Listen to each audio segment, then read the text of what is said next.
Welcome back to my YouTube channel. My name is Luke from Astro Awakening, and in this video, I'm going to be unpacking the energetics for the upcoming Melbourne Cup. On the back of the success of my video on the Broncos versus Storm NRL Grand Final, I've been asked by quite a few people to do another video on the next main sporting event here in Australia, which happens to be the Melbourne Cup. So, what I'll stress from the beginning is this is educational entertainment purpose only. If this doesn't float your boat, it's okay. There'll be other videos coming along. I am still working on my final research for the part 3 of the Astrology of Australia 2025 and beyond. It's quite complex, so that video will drop very soon. But in the meantime, a little bit of light entertainment to amuse us. And if this isn't your thing, that's okay. You can scroll on. But if it is, you might learn a thing or two if we follow along with the astrology of this coming Tuesday and we look at the energetics of the great race here in Australia. So I will stress from the beginning that astrology isn't going to tell us who's going to win. Astrology is going to tell us the quality of the energetics of the event. And it's up to us to interpret those energetics and then, based on those energetics, to pick what we think may be the likelihood of how the event might unfold and who might be the eventual victor versus those that are going to be unsuccessful. So, with this, make sure you stay till the end where I give you my actual opinion of who may win based on the energetics.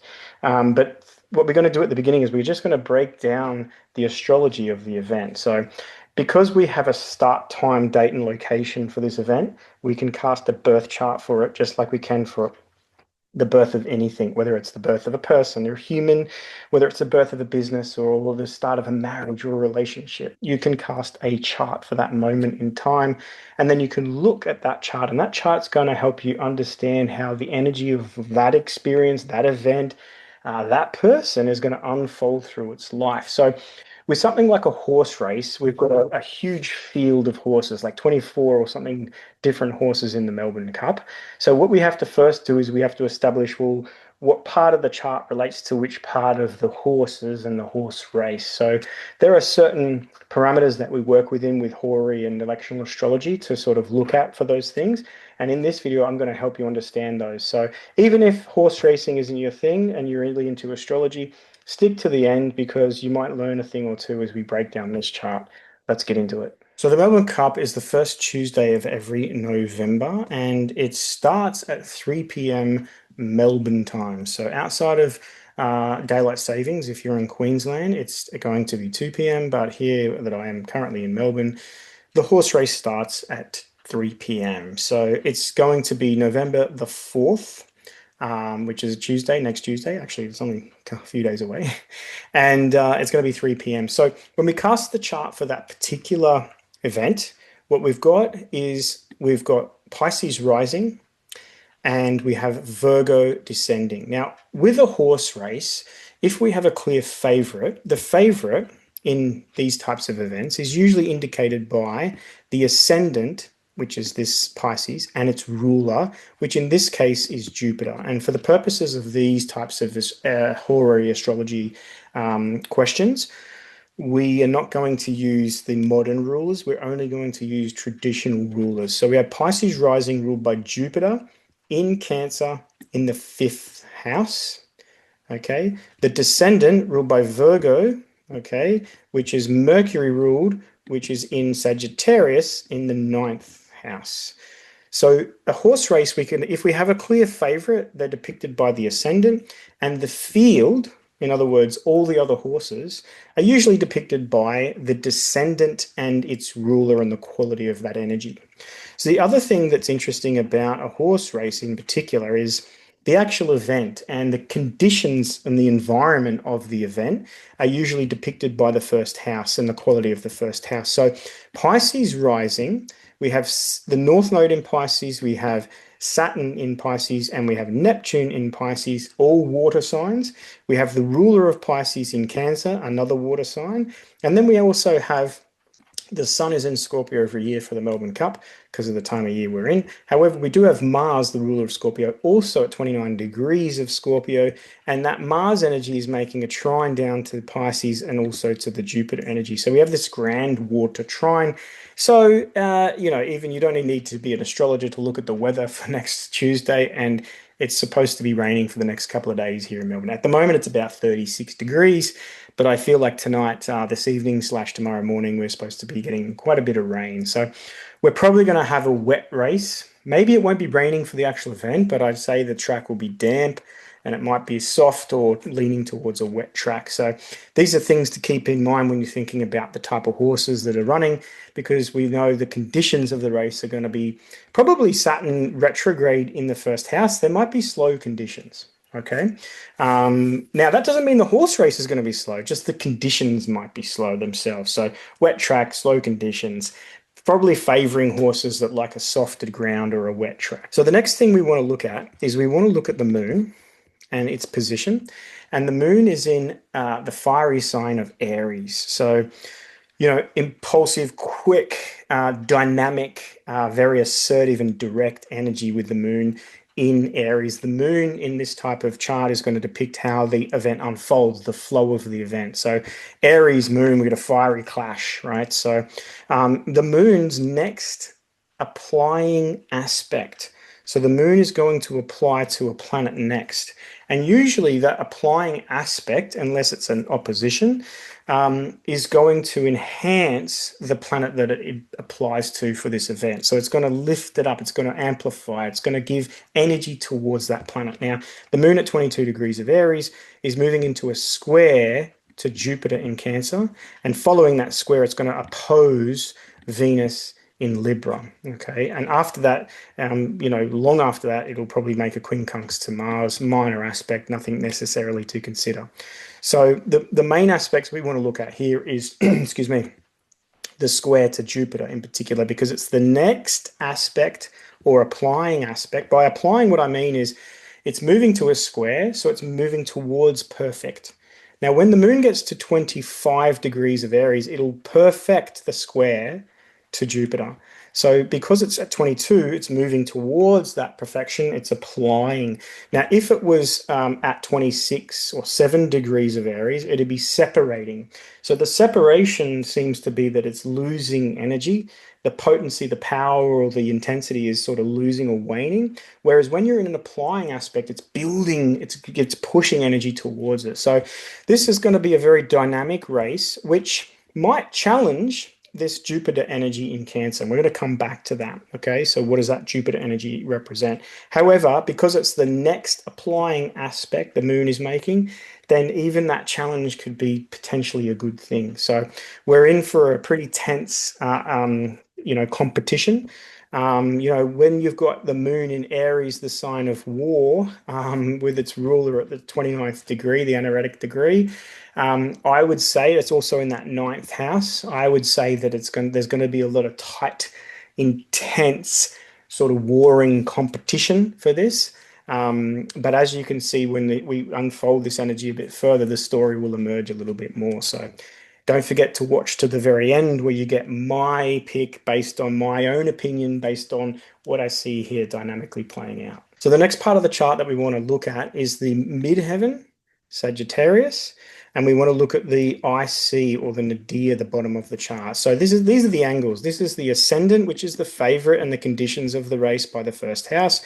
The descendant, which is the field. In a horse race where you have more than one opponent, if you had two horses, you'd have the favorite in the first house, and then you would have the opponent in the seventh house. In this case, we've got the favorite in the first house, and then we have the field in the seventh house. And that field being Virgo ruled, we look to Mercury, the planet that rules it, and Mercury's up in Sagittarius. Okay, now interestingly, the midheaven is also in Sagittarius. Now, the degrees between Mercury and the midheaven, there's 4 degrees here and 10 degrees here. So it's a 6-degree separation. So the alignment of a conjunction with Mercury and the midheaven is not very significant. It's very weak, even though it's applying. The other thing to note in horary astrology is that that planet is slowing down at the moment. Mercury is going slow as a planet, because it's moving towards its retrograde station. It's going to stop at 6 degrees of Sagittarius in a week or so and go retrograde. So we have a slowing down planet. We also have Mercury ruling the descendant, the field, and Mercury is in detriment in the sign of Sagittarius. So it doesn't like to be in that sign. It wants to be in Gemini, the sign it rules, or it wants to be in Virgo, the other sign it rules. In Sagittarius, it's debilitated. So that's significant to understand. However, the midheaven itself is Sagittarius. So the interesting thing about Sagittarius and the symbolism associated to it, it's optimistic, is enthusiastic. You tend to have this sort of like benevolent energy, so maybe the crowd favorite, but also the Sagittarian symbol is the centaur, which is half horse, half human. Okay, I want you to remember that symbolism of half horse, half man. Interestingly. Now, Sagittarius is ruled by one planet, and that is Jupiter. And as you know before, Jupiter also rules Pisces. So the part of the chart that relates to the victor, the victory, right, the winner of the race, the midheaven, is ruled over by Jupiter, which is the co-ruler of the ascendant. Now, Jupiter is in Cancer, and that planet Jupiter is exalted in Cancer. Something I forgot to mention about Jupiter being in Cancer when I first recorded this video was that Cancer is the sign of home. So it brings this element of maybe potentially a hometown favorite, or the people's favorite, or something that's strongly connected to home or a home ground advantage. Jupiter exalted in the sign of Cancer, Cancer, the sign of the home. So it's lifted up. Now, the moon being in Aries applying to a square is also supporting that and giving that Jupiter energy, potence, and power. In the fifth house, we have a definite crowd favorite. Okay, so it's looking like, when I break down the symbolism of this, it's looking like that the ascendant ruler, Jupiter, is positioned by dignity and by position and by connection to the moon. It's very favorable for Jupiter, right? So that Jupiterian energy, very favorable for the favorite and also for the eventual winner of the race. Now, the bottom of the chart is Gemini on the bottom of the chart. So this tends to be the end of the race, and also the opposite to the victor tends to be the person, or the people, horse, car, event, opponent, whatever it might be, that is the losing aspect of it. So how does the race end? And that is in Gemini. So that is ruled by Mercury. Now, Mercury being in Sagittarius and in the ninth house could suggest that the field, right, the seventh house, the field is heavily dominated by foreign horses. And I think in the top 5, all of them bar one are foreign horses or foreign raised horses. Even if they're owned here or trained here, they're imports, right? So all but one tend to be connected to some foreign, like whether they're Irish, the UK, Europe, somewhere, they're imported horses, right? So that foreign quality here is not necessarily favorable, because the planet that rules the field is in detriment in the ninth house in Sagittarius, but also it's the co-ruler of the end of the race and the loser, right? So the horses that don't bear well. And then you have the planet that rules the midheaven, this opposite point being also the planet that rules the ascendant. It's looking more and more like this event is going to be super favorable to whoever the favorite is. So to recap on this, we've got Pisces rising, ruling the ascendant, ruling the favorite, ruling the conditions of the race. A wet race. We have slow conditions with Saturn retrograde in Pisces, but we also have this dynamic sort of very battle sort of energy with the moon in Aries. The moon is applying to the ruler of the ascendant, the favorite.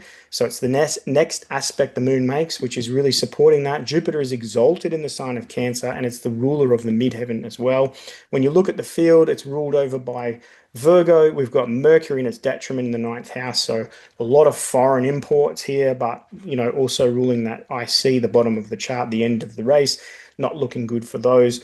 We also have one more thing to sort of establish here, which is the North Node, South Node. Now, in horary astrology, which is what we're doing, we're picking the conditions of an event to try and find a winner.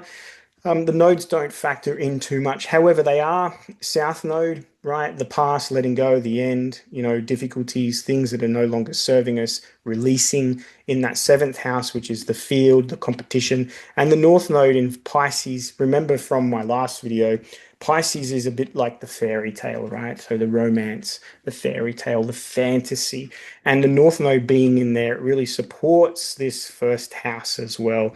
And it supports the planet that rules the first house, which is an exalted Jupiter. So the question to ask yourself now is there a clear favorite for the Melbourne Cup? And on Sunday, the 2nd of November, as I'm recording this, yes, there is a clear favorite. And that horse is number 14, which is called Half Yours. It's a $7 favorite. It's running from barrier 8. It's horse 14. Now, interestingly, in the chart, right, Jupiter, the planets that's ruling the ascendant, is in the 5th house, and 14 was 1 and 4 equals 5. So there's a strong connection there. But if you look a little bit deeper, you also have half yours, right? Sagittarius ruling the midheaven, the victor, half horse, half man, half yours. So we have some symbolism match there. And then also the colors that half yours will wear will be light blue and royal blue with a lightning strike. Jupiter is the king of the gods, the god of thunder and lightning. So when you watch Endgame, when you see Thor, right? Thor is a play on Jupiter. So Thor's day, which is Thursday, is Jupiter's day. So Thor and Jupiter, I think they're the same quality. And he's the god of thunder, right? He has the lightning bolt. Another thing I've come to learn since recording this video is that the horse that I have picked for the favorite, which is Half Yours, is going to be ridden by a female jockey. And if you can see here, the moon, even though it's squaring to Jupiter, Jupiter is also squaring to Venus, and the moon is applying to an opposition to Venus. So we have Venus in her dignity, which brings this feminine quality into the race. And that feminine quality is not only connected to the flow of the race, but also to the planet that rules the midheaven, the victor, and the ascendant, the favorite. So on the favorite horse, we have Half Yours ridden by a female jockey. In knowing that, when we look at the rest of the field, we've got horse number 1, which is El Riffa. It's an $8.50 favorite. So it's favorite, but not quite the best. Coming from barrier 19, it's an Irish horse. So that alone, I'm thinking not necessarily favorable. Buckaroo, which is the second number 2 horse, is coming from barrier 12. It's a UK horse. This is also paying $9. So it's up there. We also have Valiant King, which is paying $8. It's number 24, but it's from Ireland also. When you look at a lot of the top contending horses for this race, a lot of them are imports or bred overseas. So of those, Half Yours is an Australian bred and raced horse. The only other horse that I think is one to watch and maybe put up there as an equal favorite or slightly underdog, maybe a bet each way, would be Presage Nocturne. I like the name Nocturne. It falls into the symbolism of the Pisces Cancer energy. It does well in the wet, that horse. So that's another horse to sort of put up there. However, I just can't get away from the horse Half Yours. Now, again, this is educational entertainment purposes only, and I'm not suggesting that you bet or gamble, and if you do, do it so responsibly. But if I'm looking at the event, if I'm looking at the energetics of the event and how it might or might not unfold, what that conditions energetically, astrologically are going to favor, then it definitely favors the favorite. And it definitely supports it in more than one ways. The field is in detriment in a way, even though there's a lot of imports here. I see them struggling and things just not going their way. Now, that's not to say that it won't be a tight race and it will be hard fought. The moon is squaring that Jupiter, so it's going to be a hard fought win, but I feel like the favorite will get there in the end. It's the crowd favorite. It's just won the Caulfield Cup, Half Yours, so it's going to be a bit of a fairy tale because not many horses have won the Caulfield and then gone on to win the Melbourne Cup. So in relation to that, my personal pick for the Melbourne Cup as your friendly astrology guru is Half Yours. Gamble responsibly. See you in the next video.